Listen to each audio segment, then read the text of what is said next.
Delicious buttered shrimp by Mama's Guide Recipes.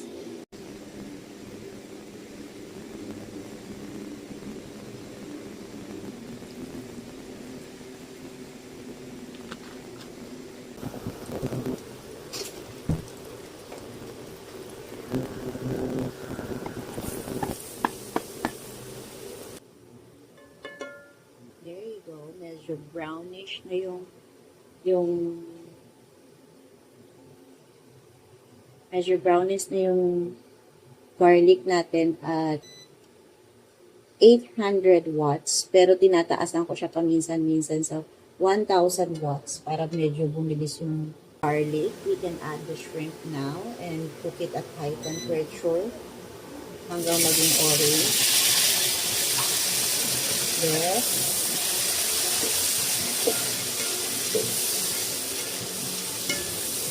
Ipapa-orange lang natin siya. Pag naging orange na yung hipon or the shrimp,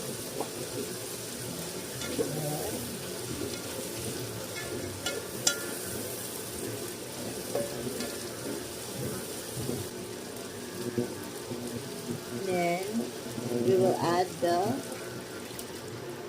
marinade and let it simmer.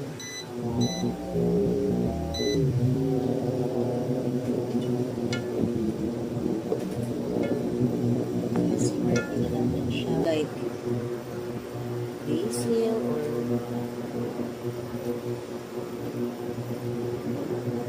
konti lang just to make it really smell good. Now we add the pepper powder. Haluin natin, tingnan natin kung malapot na yung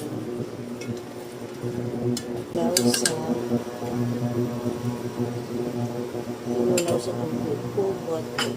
You stir it in cold water. Now we add the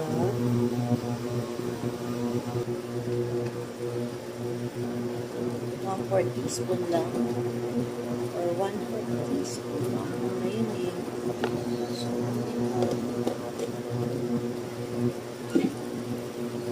always 1/4 teaspoon eh.